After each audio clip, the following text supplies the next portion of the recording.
It is my great pleasure to introduce our commencement speaker, Professor Paul Fine. Paul is an associate professor of integrative biology and the faculty curator of the Neotropical Flora in the University in Jefferson area. Paul is an internationally renowned expert in tropical diversity, with the main focus of his research occurring in the Peruvian Amazon. His laboratory investigates the origin and maintenance of tropical tree diversity using a combination of field experiments and molecular phylogenetics. I'd also like to highlight that Paul is a Berkeley alumnus, graduating with honors from Integrative Biology undergraduate program. Graduates, this could be you someday. Please welcome this year's faculty commencement speaker, Professor Paul Fine.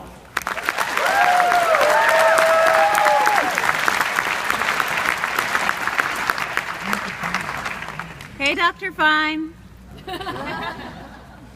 Greetings, class of Greetings, class of 2015. Family and friends, colleagues. What an honor and a pleasure it is to be with you here today. When I was asked to give the commencement speech at the IB graduation, I thought, what could I possibly say to so many people for 7 to 10 minutes? I asked some of my former undergraduates for advice. They laughed and said things like, tell them to make sure they get their own fridge when they move back home. They also said they didn't remember anything that was said at their graduation ceremony, even though it was only a year or two ago. This was a relief. I thought to myself, what can I possibly say to so many people for 7 to 10 minutes? Anything at all, it appears. They won't remember anyway. You see, 20 years ago, in 1995, I was in exactly the same place, my own IB graduation ceremony. So I thought I could give some perspective to this year's graduating class. I have been there. I also don't remember much of the graduating speech at my ceremony. I remember that our speaker was Marion Diamond, esteemed IB neurobiology professor, now retired. In fact, one of our current awards is named in her honor. And I recall she was telling us how amazing the human brain is. Amazing in so many ways, but apparently not particularly adept at remembering graduation speeches. Graduation speeches, even when not particularly memorable, contain some key elements. Most importantly, there's the congratulations and acknowledgement of 4 or more years of hard work. For you PhD students, there are even more years of hard work. All of you have navigated our difficult classes and Berkeley's formidable bureaucracy. We are number 1 at a lot of things here at Berkeley, including integrative biology. But one category we have all to ourselves is bureaucracy.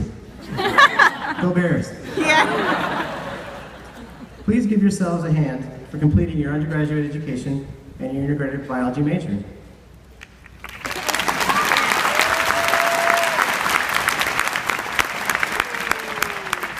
Later in the ceremony, we will applaud those of you with various honors, but right now I'd like to single out a few other groups. First, I'd like to get a round of applause for those of you that are in the category that I'll call, there are only so many hours in a day. I would like the people to stand and be applauded who had to work during college. And those of you who are scholarship athletes, and all student parents. Congratulations for succeeding in an effective time management.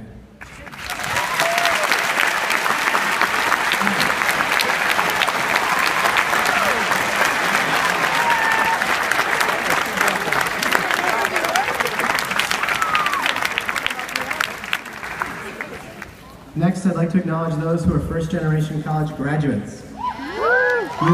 You have started a new tradition to your families. Congratulations.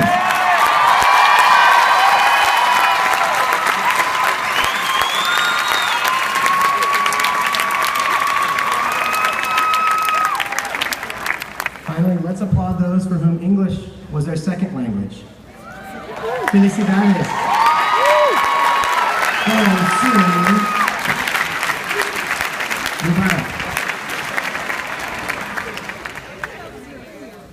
Now let's acknowledge the parents and other family members who have supported you and who have probably been waiting for this moment with great anticipation. Congratulations, parents, family, and friends, and guardians.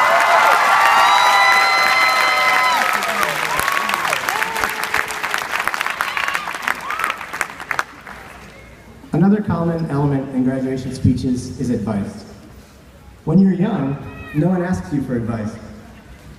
Older people sometimes get asked for advice. And then, once they get a bit more comfortable in their new role, often start giving advice without ever being asked. This is called unsolicited advice. And what better opportunity for an older person to give unsolicited advice than a graduation speech? No wonder no one remembers them. So instead of giving my advice to you graduates and having it fall on deaf ears, I'll try my luck with giving unsolicited advice to the parents in the audience instead. Nice, okay. Parents. One conversation you might have already started with your new graduate, is their career plans. Now, it's important to consider the difference between undergraduate education, postgraduate study, or starting a new career. Undergraduate education is all about opening your mind up to all possibilities, exploring all new fields and new disciplines. Graduate and professional schools force you to narrow your focus and learn more and more specialized information. Entry-level jobs can also teach you a lot about what you may or may want to do for a career.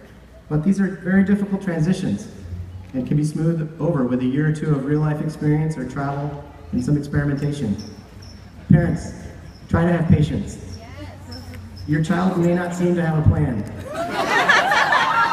But be assured, they are really very well prepared for their next step. I am one example of an IB graduate that took off 3 years after my undergraduate degree, and I'm currently holding down a job. You don't say. So, what are the things that I remember about my own undergraduate education at Berkeley? In IB, and what were the things that I still take with me? Some things have changed quite a bit. When I was an undergraduate, the VLSB was getting renovated, so all our classes, the advisors, the biosci library, were scattered all around campus. Telebears was conducted using an actual telephone. Sometimes I wondered if I was on the phone with an actual bear. And that's why I wasn't able to add any of the classes I wanted to take. Other things haven't changed a bit in 20 years. Clintons and Bushes are still in the headlines. Cal football still breaks my heart. My friends made a t-shirt about 10 years ago. It says, "We are going to be so good next year." Somehow it never goes out of style. I remember taking an unbelievable number of prerequisites. In fact, I wasn't even qualified to take an IB class until my junior year.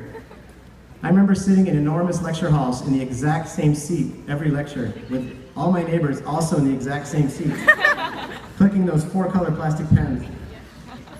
I remember looking at my exam scores with a pit in my stomach on those large sheets taped up on the door with the student numbers on it, trying to figure out if I passed or not from looking at the curve.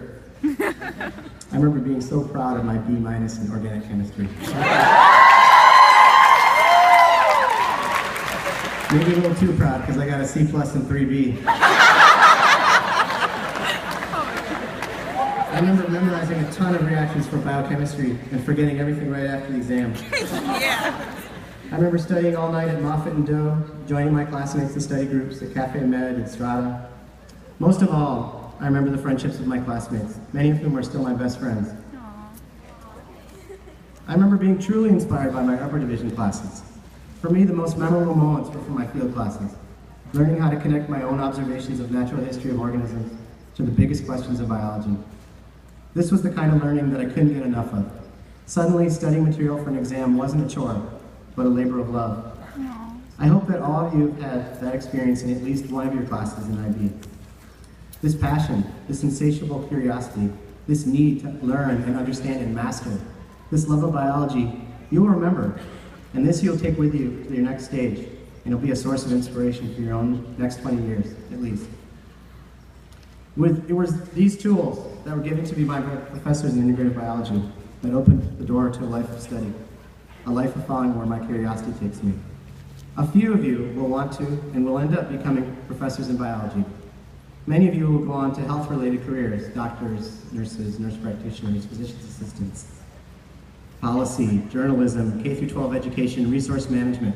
But no matter your career, that passion for understanding biology will stick with you. It'll fuel the satisfaction that you derive from your work. The thing that I'm most proud of about integrative biology is our strong focus on natural history education and research. Natural history is the descriptive science that's the foundation for all other biology. It's describing organisms, their way of life, and their interactions with other organisms in the environment. In my opinion, it's this strength in natural history that makes Berkeley #1 in our kind of biology. Our world-class museums house the specimens that allow us to quantify species diversity and provide records of past changes.